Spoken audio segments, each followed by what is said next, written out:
Hey, what's up, y'all? So, I'm about to start a new book right now, and I think I should wear my hat for maybe purposes of, I don't know. I'm single personally, but maybe I'll see a cute girl here, I don't know. Maybe no glasses. Maybe no glasses, and just show who I am, right? Maybe hat. Let's do hat. Anyway, y'all, I'm reading The Pearl by John Steinbeck. My last book I read was actually by John Steinbeck as well. It was called Of Mice and Men. It's pretty amazing how one man could create such amazing stories. I wonder if he was able to at least own a home at some point of his life before he died because of his stories, you know. But this is a short book. It has chapters. I just checked. It has about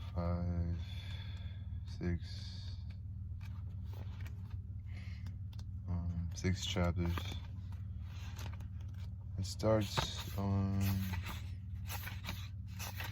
an introduction, but I'm not much of an introduction person because it's usually someone who is like really cares about the work of the person, you know.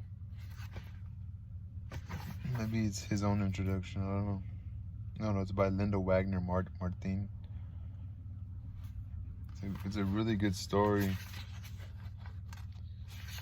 because I'll talk about the end of it later on. Maybe I could talk a little bit about it now. Let me tell you this thought. Like, this is a writer from Salinas, which is up north. I wonder, like, if in New York or the Midwest they have these other authors that we really don't hear about, or maybe people throughout the world, just because of what the pearl means, read it. You know, I don't know. Maybe people are relatable to it too. So maybe this book is more popular, like on this side of the hemisphere, because like of Mexico, and I don't know. But this person won winner of the Nobel Prize in Literature. John Steinbeck. The Pearl.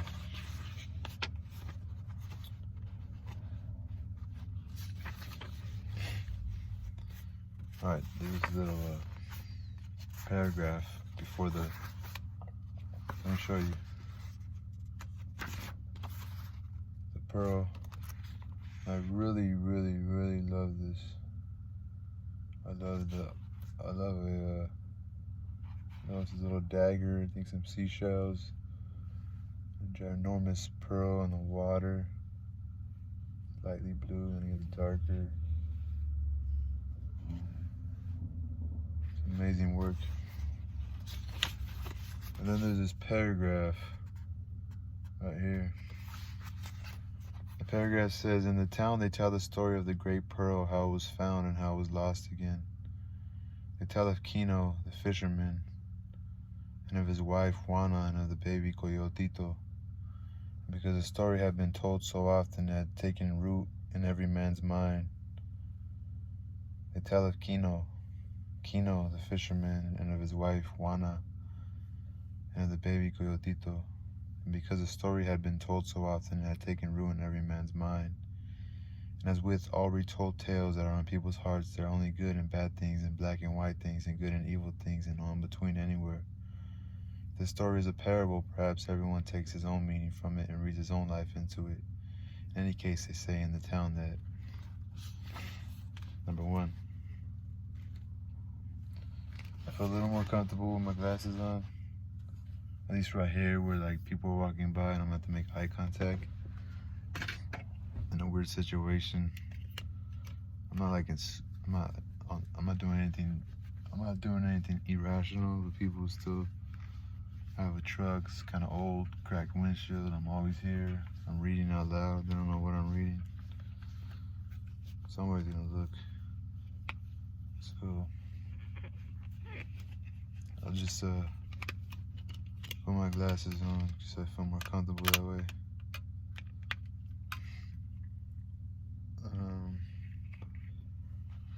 With the hat, it looks kind of fresh, you know.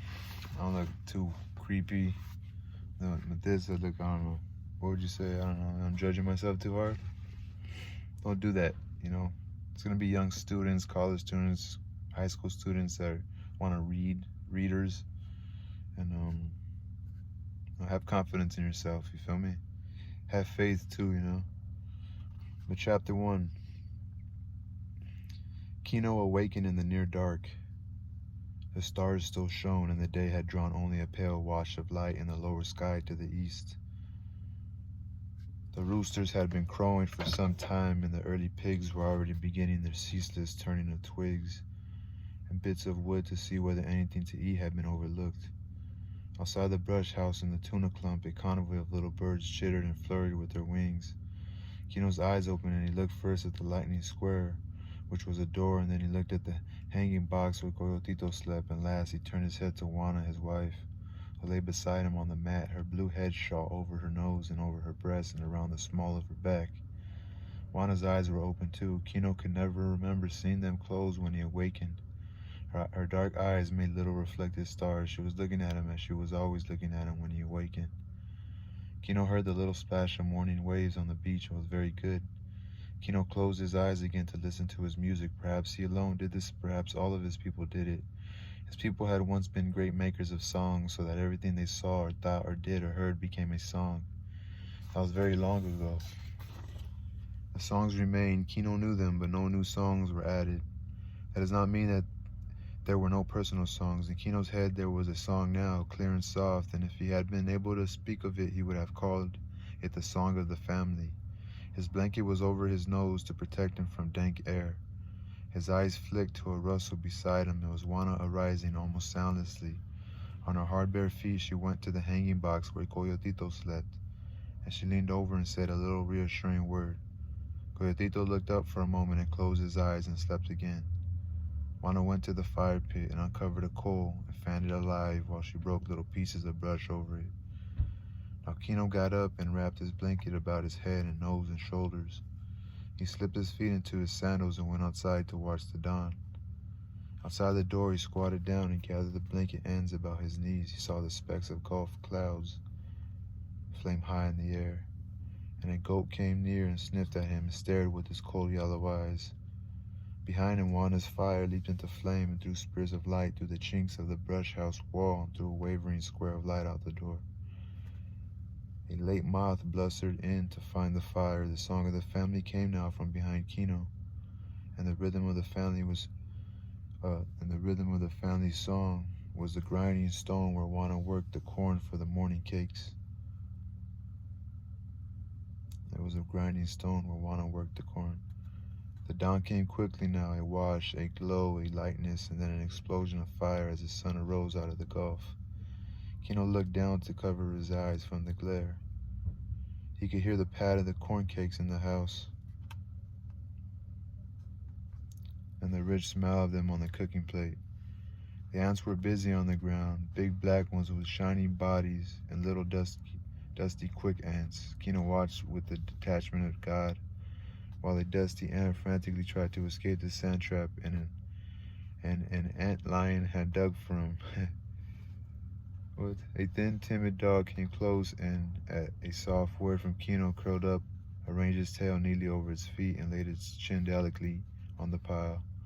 It was a black dog with yellow gold spots where its eyebrows should have been. It was a morning like other mornings, and yet perfect among mornings. Kino heard the creak of the rope when Juana took Coyotito out of his hanging box and cleaned him and hammocked him in a shawl on a loop that placed him close to her breast. Kino could see these things without looking at them. Juana sang softly an ancient song that had only 3 notes and yet endless variety of interval. And this was part of the family song too. It was all parts. Sometimes it rose to an aching chord that caught the throat, saying this is safety, this is warmth, this is the whole.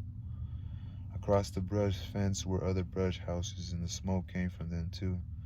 And the sound of breakfast, but those were other dogs, or other songs.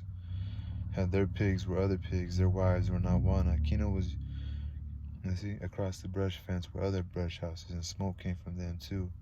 and the sound of breakfast, but those were other songs. Their pigs were other pigs. Their wives were not Wana. Kino was young and strong, and his black hair hung over his brown forehead. His eyes were warm and fierce, bright, and his mustache was thin and coarse. He lowered his blanket from his nose now, for the dark poisonous air was gone and the yellow sunlight fell on the house.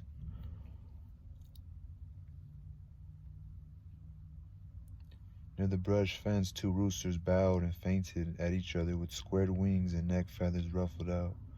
It would be a clumsy fight. They were not game chickens. Kino watched them for a moment, and then his eyes went up to a flight of wild doves twinkling inland to the hills. The world was awake now. Kino arose and went into his brush house.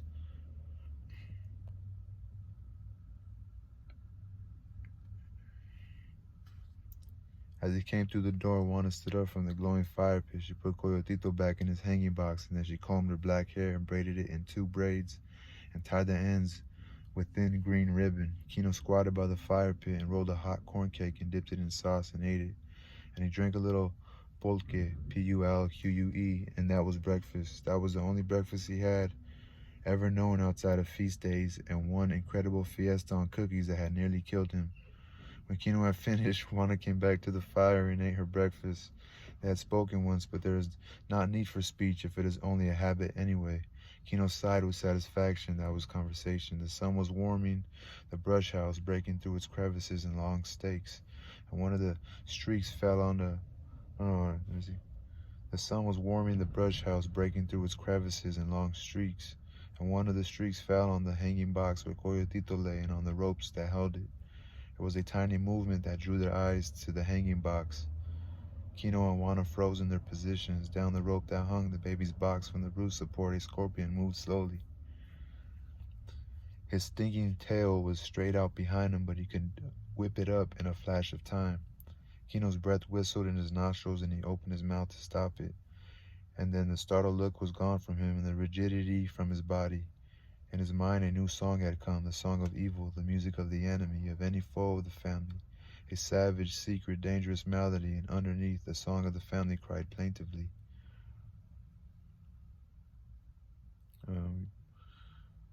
Support scorpion moved slowly. His stinging tail was straight out behind him, but he could whip it up in a flash of time. So, I was wondering about the scorpion.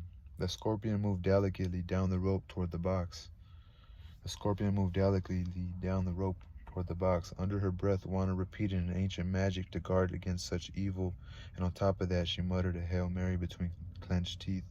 But Kino was in motion. His body glided quietly across the room, noiselessly and smoothly. His hands were in front of him, palms down, and his eyes were on the scorpion. Beneath it in the hanging box, Coyotito laughed and reached up in his hand toward it. It sensed danger from Kino, was almost within reach of it. It stopped, and his tail rose up over its back in little jerks, and the curved thorn on the tail's end glistened. Kino stood perfectly still. He could hear Juana whispering the old magic again, and he could hear the evil music of the enemy. He could not move until the scorpion moved and felt for the source of death that was coming to it. Kino's hand went forward very slowly, very smoothly. The thorn tail jerked upright, and at that moment the laughing Coyotito shook the rope and the scorpion fell. Kino's hand leaped to catch it, but it fell past his fingers, found the baby's shoulder, landed and struck. Oh, I thought it was higher than the baby. Then, snarling, Kino had it in his fingers, rubbing it to a paste in his hands. He threw it down and beat it into the earth floor with his fist. Coyotito screamed with pain in his box, but Kino beat and stamped the enemy until there was only a fragment and a moist place in the dirt. His teeth were bared, and fury flared in his eyes, and the song of the enemy roared in his ears. But Juana had the baby in her arms now. She found the puncture with redness starting from it already. She put her lips down over the puncture and sucked hard and spat and sucked again while Coyotito screamed. Kino hovered. He was helpless. He was in the way. The screams of the baby brought the neighbors out of their brush houses. They poured. Kino's brother Juan Tomas and his fat wife Apollonia and their 4 children crowded in the door and blocked the entrance, while behind them others tried to look in, and one small boy crawled among legs to have a look. And those in front passed the word back to those behind. Scorpion, the baby has been stung. Juana stopped sucking the puncture for a moment. The little hole was slightly enlarged, and its edges whitened from the sucking. with the red swelling extended further around it in a hard lymphatic mound. And all of these people knew about the scorpion. An adult might be very ill from a sting, but a baby could easily die from the poison. First they knew would come swelling and fever and tightened throat, and then cramps in the stomach. And the coyotito might die if enough of the poison had gone in, but the stinging pain of the bite was going away. Coyotito's screams turned to moans. Kino had wondered often at the iron in his patient, fragile wife. She who was obedient and respectful and cheerful and patient, she could arch her back in child pain with hardly a cry. She could stand fatigue and hunger almost better than Kino himself. In the canoe, she was like a strong man. And now she did a most surprising thing. The doctor, she said, go get the doctor. The word was passed out among the neighbors where they stood, closed, packed in a little yard behind the brush fence. And they repeated among themselves, Juana wants the doctor. Wonderful thing, a memorable thing to want the doctor. To get him will be a remarkable thing. The doctor never came to the cluster of brush houses. Why should he when he had more than he could do to take care of the rich people who lived in the stone and plaster houses of the town? He would not come, the people in the yard said. He would not come, the people in the door said. And the thought got into Kino. The doctor will not come, Kino said to Juana. She looked up at him, her eyes as cold as the eyes of a lioness. This was Juana's first baby. It was nearly everything there was in Juana's will, and Kino saw her determination, and the music of the family sounded in his head with a steely tone. S-T-E-E-L-Y, tone. Then we will go to him, Juana said, and with one hand she arranged her dark blue shawl over her head and made one end of it a sling to hold the moaning baby, and made of the other end of it a shade over his eyes to protect him from the light. The people in the door pushed against those behind to let her through. Kino followed her. They went out of the gate to the rutted path, and the neighbors followed them. The thing had become a neighborhood affair. They made a quick, soft-footed procession into the center of the town. First Juana and Kino, and behind them Juan, Tomas, and Apollonia, her big stomach jingling with the strenuous pace, and all the neighbors with the children trotting on the flanks, and the yellow sun threw their black shadows ahead of them so that they walked on their own shadows. They came to the place where the brush houses stopped and the city of stone and plaster began, the city of harsh outer walls and inner cool gardens where little water played, and the bougainvillea crusted the walls with purple and brick red and white. Bougainvillea is a plant. You ever seen those like beautiful purplish pinkish flowers? They grow pretty high like a bush tree. Bougainvillea crusted the walls with purple and brick red and white. They heard from the secret gardens the singing of caged birds and heard the splash of cooling water on hot flagstones. The procession crossed the blinding plaza and passed in front of the church. It had grown now, and on the outskirts the hurrying newcomers were being softly informed how the baby had been stung by a scorpion, how the father and mother were taking it to the doctor, and the newcomers, particularly the beggars from front of the church who were great experts in financial analysis, looked quickly at Juana's old blue skirt, saw the tears in her shawl, appraised the green ribbon on her braids, read the age of Kino's blanket and the 1,000 washings of his clothes, and set them down as poverty people, and went along to see what kind of drama might develop. The 4 beggars in front of the church knew everything in town. They were students of expressions of young women as they went into confession, and they saw them as they came out and read the nature of the sin. They knew every little scandal and some very big crimes. They slept at their posts in the shadow of the church so that no one crept in for consolation without their knowledge. And they knew the doctor. They knew his ignorance, his cruelty, his avarice, A-V-A-R-I-C-E, his appetites, his sins. They knew his clumsy aberrations and the little brown pennies he gave sparingly for alms. They had seen his corpses go into the church, and since early mass was over and business was slow, they followed the procession, these endless searchers after perfect knowledge of their fellow men, to see what the fat, lazy doctor would do about an indigent baby with a scorpion bite. The scurrying procession came at last to the big gate in the wall of the doctor's house. They could hear the splashing water and the singing of caged birds and the sweep of the long brooms on the flagstones, and they could smell the frying of good bacon from the doctor's house. That's crazy. I didn't remember this part. Kino hesitated a moment. The way he describes those people, those homeless people in front of the church, Kino hesitated a moment. This doctor was not of his people. The doctor was of a race which for nearly 400 years had beaten and starved and robbed and despised Kino's race and frightened it too, so that so that the indigent came humbly to the door. And as always, when he came nearer to one of this race, Kino felt weak and afraid and angry at the same time. Rage and terror wept together. He could kill the doctor more easily than he could talk to him, for all of the doctor's race spoke to all of Kino's race as though they were simple animals. And as Kino raised his right hand to the iron ring knocker in the gate, rage swelled in him, and the pounding music of the enemy beat in his ears, and his lips drew tight against his teeth. But with his left hand, he reached to take off his hat. The iron ring pounded against the gate. Kino took off his hat and stood waiting. Gorotito moaned a little on Juana's arm, and she spoke softly to him. The procession crowded, closed the better to see and hear. The procession crowded close, the better they came close. After a moment, the big gate opened a few inches. Kino could see the green coolness of the garden, a little splashing fountain through the opening. The man who looked out at him was of his own race. Kino spoke to him in the old language. The little one, the firstborn, has been poisoned by the scorpion, Kino said.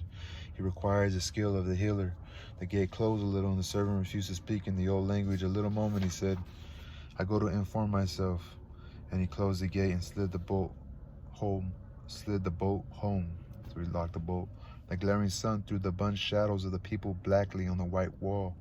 And in his chamber, the doctor sat up in his high bed. He had on his dressing gown of red-watered silk that had come from Paris, a little tight over the chest now if it was buttoned. On his lap was a silver tray with a silver chocolate pot and a tiny cup of eggshell china, so delicate that it looked silly when he lifted it with his big hand, lifted it with the tips of his thumb and forefinger, and spread the other 3 fingers wide to get them out of the way. His eyes rested in puffy little hammocks of flesh, and his mouth drooped with discontent. He was growing very stout, and his voice was hoarse with the fat that pressed on his throat. Beside him on a table was a small oriental gong and a bowl of cigarettes. The furnishings of the room were heavy and dark and gloomy. The pictures were religious, even the large tinted photograph of his dead wife, who, if masses willed and paid for out of her own estate, could do it, was in heaven. The doctor had once for a short time been a part of the great world, and his whole subsequent life was memory and longing for France.